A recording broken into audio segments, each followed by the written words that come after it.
Hey Homeworthy, I'm Claire. Welcome to my home in Texas. Come on in.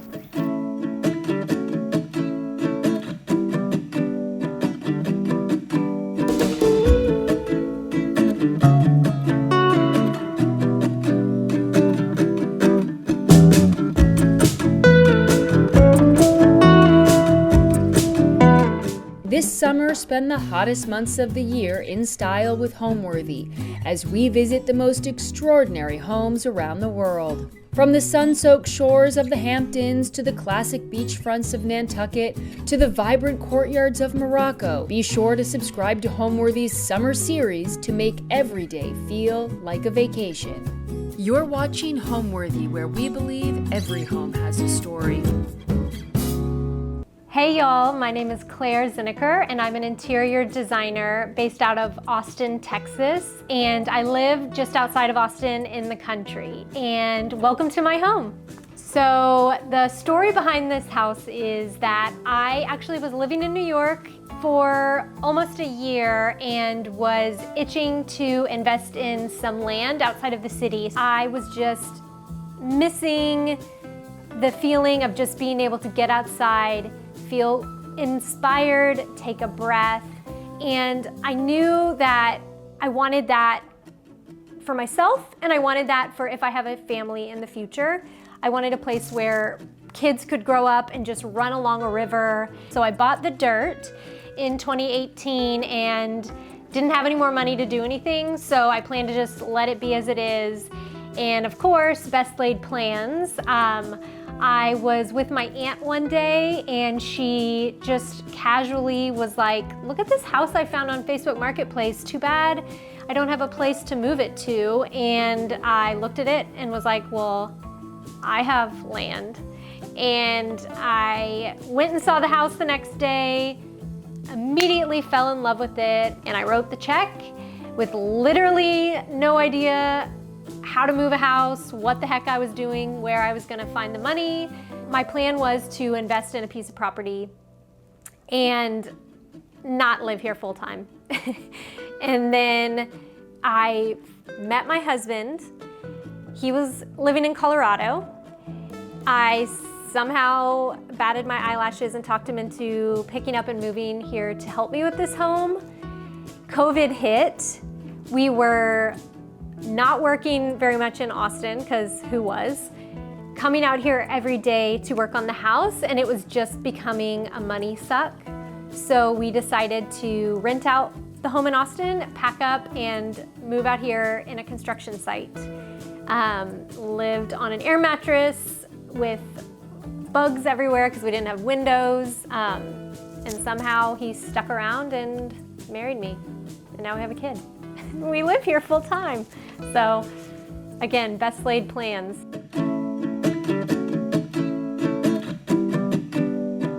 Welcome to my foyer. This space was a space that actually probably still looks like we haven't done a lot to it, but we have done so much to this one little area. And it was a space that completely paralyzed me with design decisions.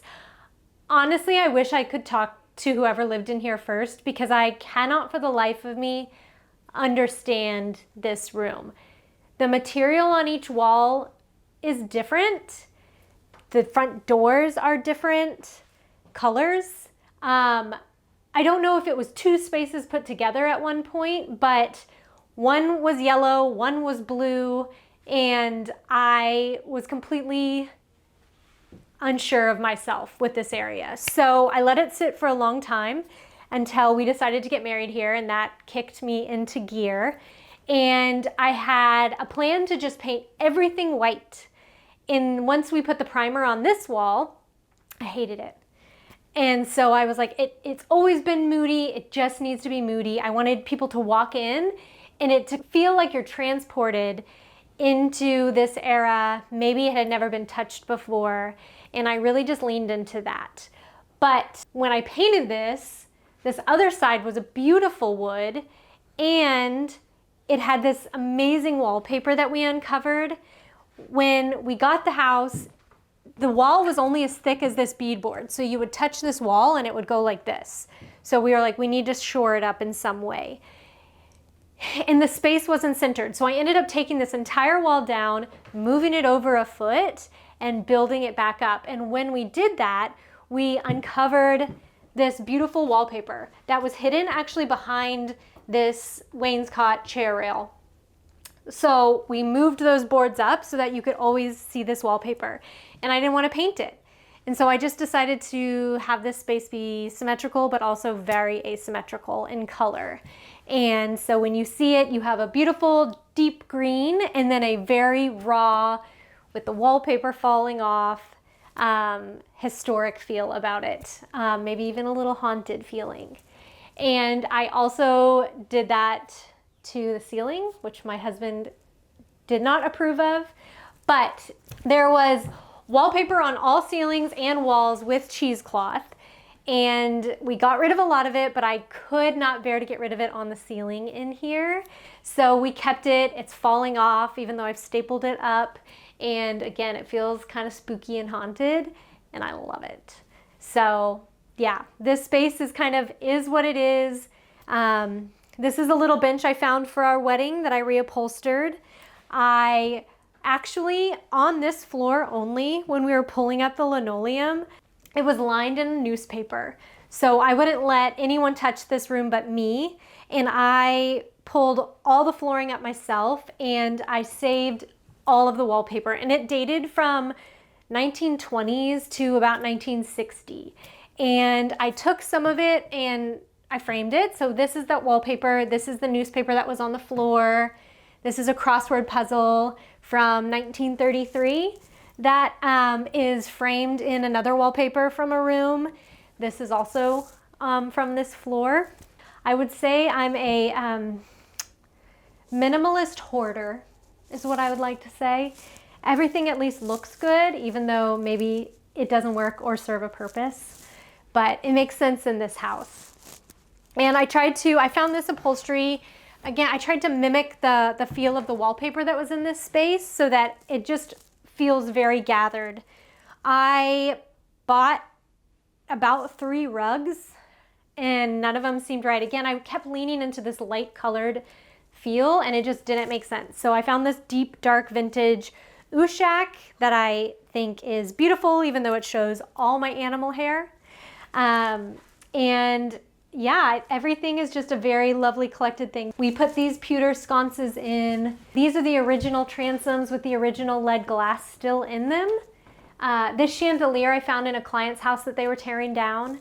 So everything definitely tells a story and gives me an excuse for being a collector. And this is my wedding bouquet. I dried it. I can't let go of any of my wedding flowers. It's a problem. This is a little piece I found in Round Top that I love. And this was my great-grandmother's. My mom's cousins actually shipped it to me from Minnesota when I got this house. And it's perfect here.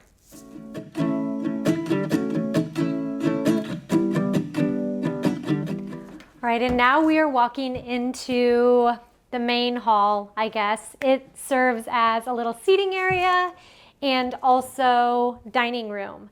I liked the idea of going from this dark space into this very open, very bright, very light-filled room. It pulls you through, and it's a kind of a shocking transition, which I think is really fun. This was, I guess, the original porch. You can see the ceilings are different up here, and the walls actually all along this wall was exterior siding.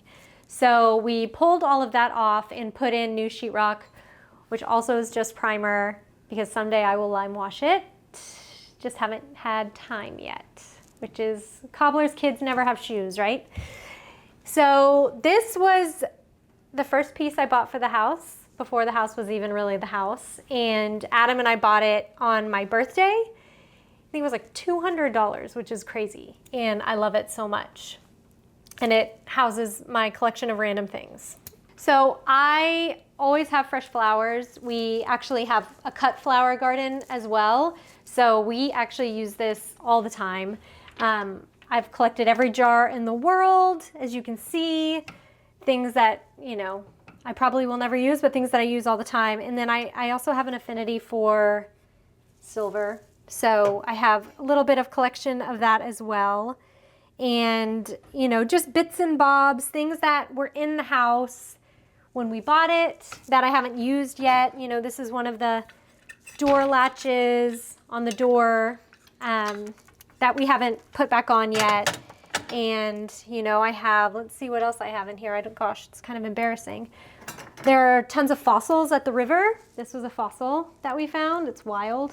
These chairs I found at Round Top. Some of my greatest things came from Round Top, and they're just my size, and they're so comfortable. I didn't even have to reupholster them, and I got a really good deal on them. And they've moved around a lot. They've gone from our little sunroom to over here, and I think I like here the best. And then this is obviously a vintage frame, and this is a photo that I just kind of stuck in here of me and Adam in our wedding clothes in our field with our farm creatures. So this door goes to our guest bathroom, and we had it stripped, but it's not as raw as the rest of the doors because I kind of loved a bit of that paint still on it, even though it's not chipping off, it's smooth on there. And this, I think an old boss gave me, and I should rewire it and actually put it on, but right now it's just decor.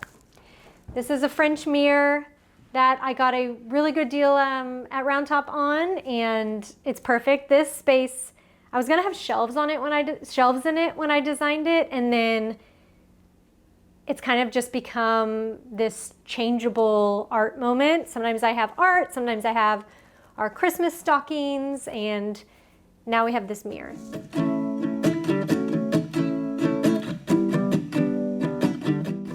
This is our second bath, and I love it. It's my little color gem in a house that's pretty neutral.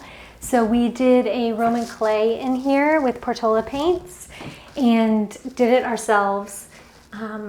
It's a process, but a fun one. I love what it did to the space. We kept the ceilings raw in here, and then, I mean, it's a pretty simple piece. I found a old dry sink, and I converted it into the vanity in here, and gosh, most everything in here is found or vintage. I DIY'd. I took 2 pieces of a lamp together to make this sconce. This is an old French mirror, and then this shower is all done with Riyadh tile, and I had my husband DIY this shower glass. I bought all the pieces, figured out how to make it to look like it's a very high-end custom brass and glass shower partition, but he actually did it all himself, so very impressed with it. I'm an interior designer, which is interesting because you want your home to be a portfolio for the aesthetic you do for your clients. And as much as I love this home, I don't think that it is necessarily the aesthetic that I do for my clients. I do a lot more European modern, but I do lean historical, which I think this does show, although it's a bit more farmhouse. But it was an interesting identity crisis because I had so much fun with this house. I love this house. I never planned to live full-time in this home. So what is now a bit of a brand identity is also not. But I've learned to just lean into it and have a lot of fun with this home. So I leaned into whatever you want to call it, cottagecore, farmhouse, New England, and I sourced most pieces in here vintage.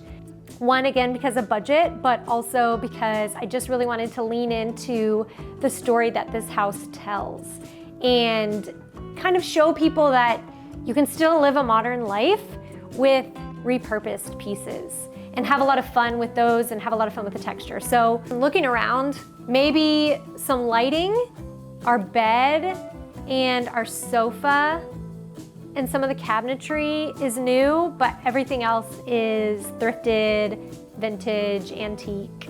A lot of the big stuff that we did in the house, besides, you know, the obvious We had to put a new roof on because we had to demo the roof to move the house.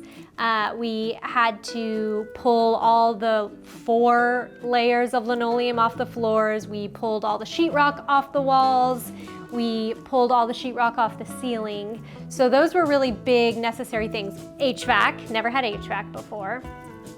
But apart from that, I really tried to honor the existing footprint of the house while also making it work for the needs of nowadays. I didn't want to do a modern open floor plan in this house.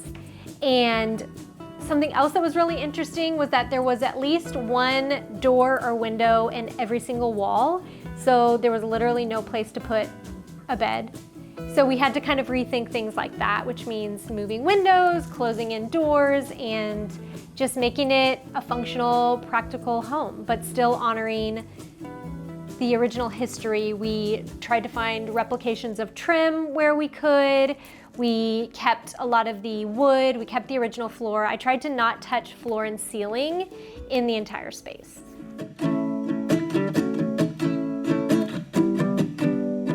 So then we have the dining room. I always said I wanted a big, long dining table right here.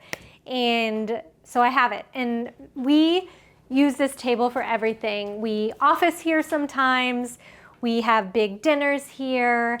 We throw our stuff here, and it's a great French piece, and it just gets better with age. The chairs are collected from Round Top as well. And again, you can see the living room, you get the light from there, you get the light from these back doors, which actually these doors we found in our barn before we moved it, and the guy just gave them to us. They're huge, they're beautiful. They're as old as this house probably. They came from Kyle, Texas. And we sort of had to cut them down, get the rot off to fit them into our house for these lovely back doors to our deck. This piece is a Round Top find, and I love it dearly. It's a French piece as well, and I am a huge fan of mixing wood types and mixing wood colors in a space. I don't think you should be afraid of it. As you can see, I have a million different types of wood, and in my opinion, they all work together. I think as long as tonally they make sense, then you can just have fun with it and lean into it, and that sort of collected look is definitely the look we're going for here. And then, yeah, this kind of becomes this sort of transition from dining room out to the outside. So we obviously have catch-alls to house all of our outdoor needs, gardening tools, things like that. So that's why I got this piece here, and it is very full of gardening stuff because I love gardening. And it is definitely a collection of things. I love a display book, a coffee table book. Can't have too many of them. This is some random beautiful, I guess a light fixture that I found at Round Top that I never rewired. I just treated it as a sculpture, and then I hung a bunch of little bouquets off of it. When we got married, we didn't have a bridal party, but we had all of our friends' children in the wedding. And so these are all just the little bouquets from the little boys and girls that were in the wedding, and they're all dried, hanging. A French mirror from Round Top. My whole life is from Round Top, basically. For the kitchen, I wanted to open that up a bit more, again, so that people can feel very connected to the kitchen and the other spaces. But again, I cased it. Eventually, we'll probably put glass up there in the transom to make it still feel like the rest of the home historically. In here is what they would call an unfitted kitchen. Which is apparently trending right now, but for me it was just a practical budget thing, so love when that happens.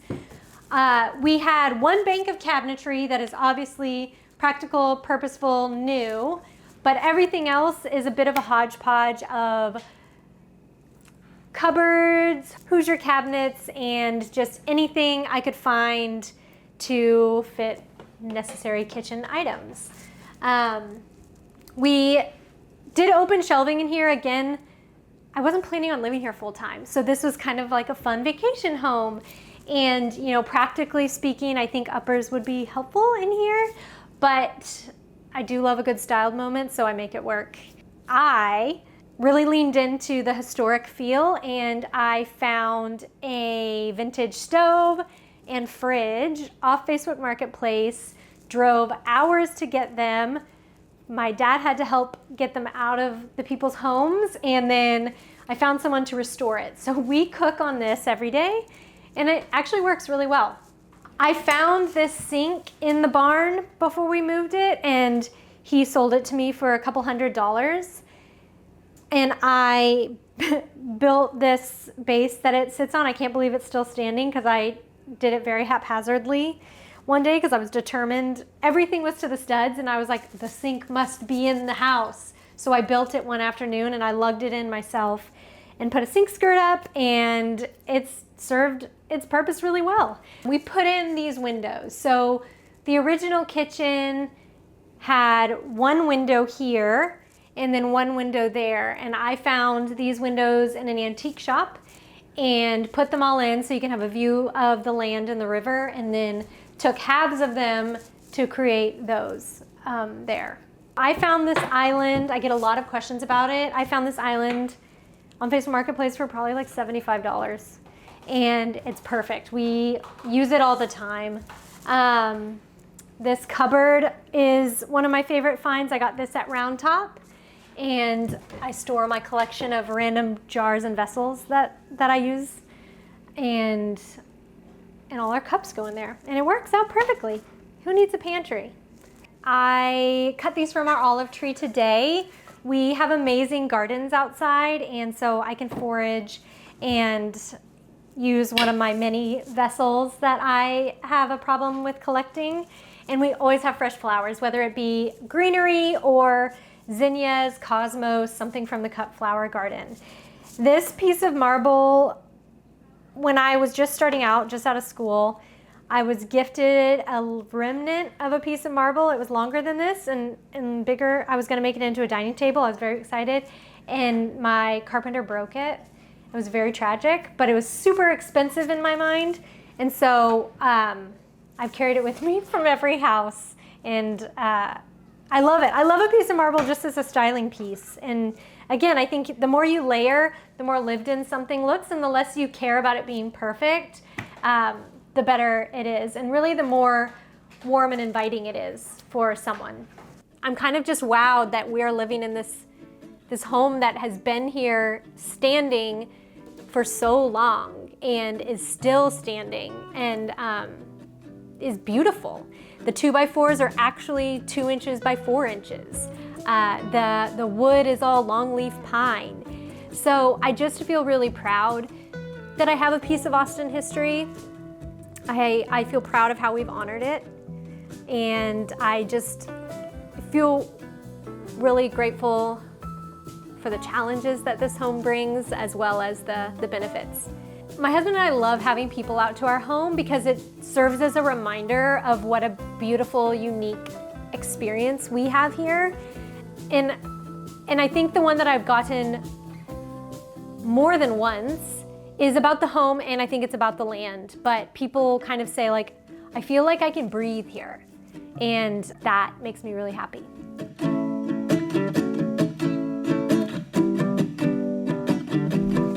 So moving into what I guess is our living room, sunroom. Honestly, I think something that I want to do in the future is make this living room a bit more of a living room, maybe a bigger sofa, maybe get rid of this door. It was our primary way to get out, but we've changed things a little bit, and it's a little unnecessary. So making this door into a solid wall, giving us a sectional, but for now it serves its purpose, and honestly, it's usually just a playroom full of baby toys everywhere. So, you know, houses just have to kind of grow with whatever stage you're in. And right now we're in the baby toy stage. This was a second porch add-on that they enclosed at some point. So it also has a porch ceiling, but it's tacked on. This part of the house, actually, the house mover didn't want to move. He charged me $4,000 more to move it, but for me it was worth it because of the square footage that it gave us.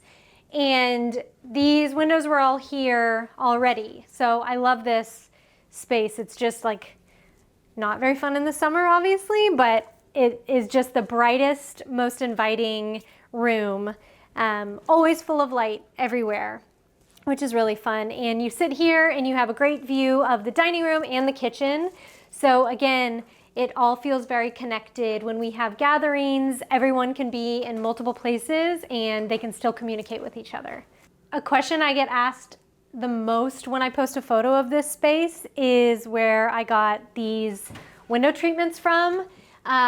They are just a beautiful natural woven wood material, and we did a top-down, bottom-up treatment, which means basically that, you know, you could have complete privacy down here and you can still see the sky, because, you know, as much as I wanted a bit of privacy, a bit of sun blockage, I didn't want to cut off the light and the sky and the view of the trees that these windows give. So I brought in a woven wood instead of a linen in here to, again, that sort of sunroom feel. And I'm a sucker for a seagrass and a jute rug. Just throw them down, they hold up against anything, and you know, they're pretty easy to replace if you need. Off of the foyer, we have our primary bedroom. Everything in this space besides the bed is antique, vintage, repurposed. So really had fun, again, collecting things for that. And also, fun fact about the house is that we don't have closets, which makes for a fun time for storage. And we had to be really intentional with the furniture pieces and the cabinetry that we put in to each space. Everything serves a purpose and everything is pretty full with stuff. I have a chair problem, a slight chair addiction, and I personally think it's a great addiction to have because everyone needs a chair to throw a bunch of stuff on. So we have one on each side of our beds for that purpose. This was so tiny. If you saw my husband, he could never actually sit in it. He's very tall. But gosh, I think this is, you know, this is a bit of an East Lake design. And I found this just at an antique store, I think for about $20, and fell in love with it. And then the art is a vintage frame that I found, and then it's just a collection of, again, my wedding flowers that I put together almost like a bouquet to preserve them. The nightstands, it's very hard to find good antique pairs of nightstands. So I love these. They're pine, and they're really small, which I love. They don't take up a lot of space. They don't block the window very much. I went with a linen headboard in here. We have a lot of wood going on. I wanted to kind of take a break from that, and I love a cozy linen headboard. I like to keep my bedding pretty neutral, and I always have some kind of coverlet or a drop cloth because inevitably a dog will jump on my bed, and this way maybe they won't get my bedding dirty. So everything is very practical, even if it doesn't look like it is in my house. The windows, I love my window treatments. It was such a game changer for us. It doesn't look like it when you're outside, but we actually do have neighbors in somewhat close proximity. So I wanted a bit of privacy. I wanted it to feel really soft and luxurious because, again, we have so much wood in this space. So I wanted to do floor to ceiling sheers and then Romans as like a double privacy. We never close them though, so I don't know how private they actually are, but I love a layered window treatment. And here is our main bathroom. It's huge and I love it so much. It was really hard to figure out placing two bathrooms in the center of this house. So what I ended up doing is taking one room and dividing it into the two bathrooms. So behind me, on the other side of this wall, is the guest bath. And then that enabled me to put in the big shower I wanted, the nice tub, and in here, huge vanity, which I love for the storage aspect, of course, but on the day-to-day, what I didn't know when I was designing this is that it also serves as a great changing table. So that is usually what it looks like when we're not filming. And it's great. Change the baby here. My husband and I each have our own very separate spaces. This is more wedding flowers that I framed in an antique frame. Medicine cabinets in the mirrors that we DIY'd because storage. And we did a quartz counter in here. I ended up working with a quartz company to provide all of the material for that, which I love. White oak.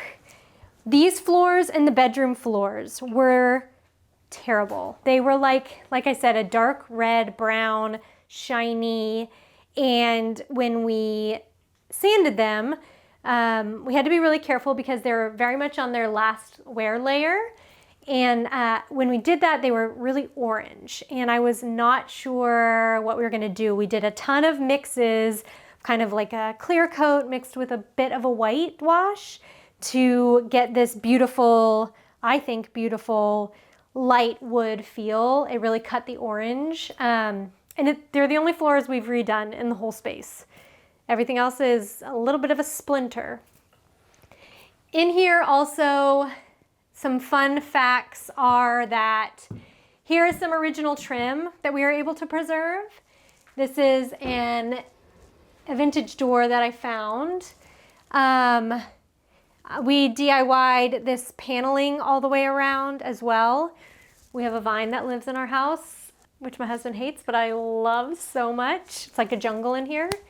And we ended up just doing a shower, like a piece of linen that I sewed for our shower curtain, again, to save money. There's a lot of saving money in this house because the stuff you don't see behind the walls cost a lot of money. The ceilings everywhere are 11 or 12 feet, I think. And I don't even know if I should admit this, but it's just primer on these walls. I had grand plans to do a lime wash, and here we are. I had a kid instead. So yeah, we use this bathtub multiple times a day with the baby. I love it so much. And again, it's that sort of mix of old and new in here to, you know, do a nod to the old and the original, but also new cabinetry because we live here. Growing up, I wanted to be a veterinarian until I was about 5. And then I found out you had to put animals to sleep, and I was like, game over. So I transitioned quickly into wanting to be an architect. My uncle in LA is an architect, and I have always just really greatly admired him. And I think when I got just a little bit older, he, you know, was watching me. I did a lot of art, I built a lot of things, I painted a lot, and he said, I think you probably would love interior design. And I must have been in grade school, and I said, okay, I'm gonna be an interior designer. And I didn't try it out before I went to college for it, which luckily I ended up liking it. But yeah, I one-track mind, went to college for interiors, graduated with a degree in it, and I've never looked back.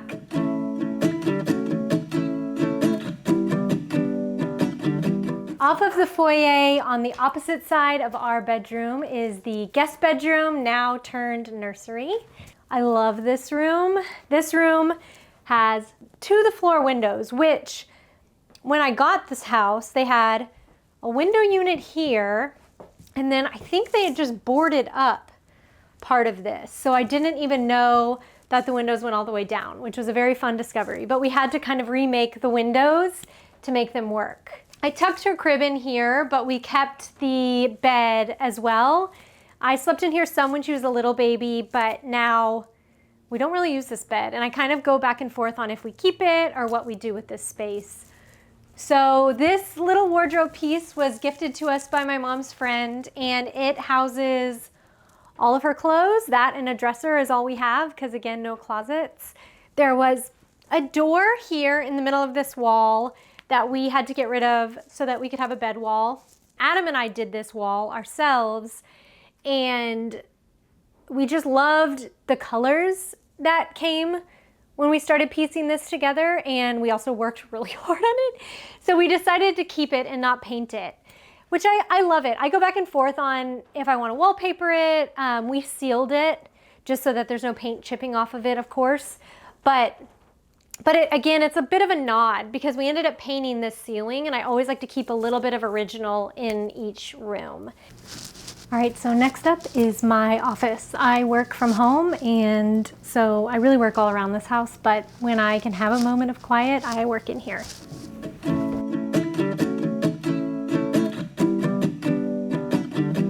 This was a completely dark wood space, and it honestly was, apart from the entry foyer, it was the last room we touched. It was a dumping ground for everything. It was so full I couldn't even walk in here. I couldn't wrap my head around this one. So when we finally decided to tackle it, it was a fun one. It was a very hard one. All of this wood was really shiny, dark stain. So I had to come in with a brush and strip it all by hand, which took hours and hours and days. And then I was really torn about painting any of the wood in here, but my office I needed bright and, you know, inspiring. So I did kind of a middle ground where I painted all the shiplap. So I left all the wainscoting natural wood for a nod to that history, and then I left the shiplap on the ceiling also. This is a vintage pendant that I got off of Etsy, and yeah, we had a door into the kitchen here that we closed up. I started to remove this little built-in cabinet, and it broke my heart to do so, so I put it back, and it just makes sense. It should always be there. And slowly, I'm just trying to make sense of this being a design office. I have a lot of samples, I have a lot of products, so it's a lot about where to store things, display things, and actually work here. I found this amazing piece before my wedding. This was around Top Find as well. It was massive, and we needed something really big for this wall. It was all a light wood, as you can see, so I decided to be really bold and push myself out of my comfort zone, and I painted it all a glossy black and then left the insides raw wood, and I love how it turned out. It is packed to the brim of samples for our projects, and then I do a mix of like displaying fun things, but also I have practical client samples, working client files here as well. But it's a great backdrop for my Zoom calls. The word home to me, as just a human and also as a designer, is a space that uniquely and specifically captures the person who lives in it. I always say every space tells a story, and I really try to do that in every home that I design. I try to make it a space that feels like the people living in it, a space that, despite if it's high-end or if it's budget, people feel comfortable being in it, and a space that can wear with time and be actually lived in. Thanks for watching. Be sure to go to homeworthy.com for exclusive content, shopping guides, and so much more.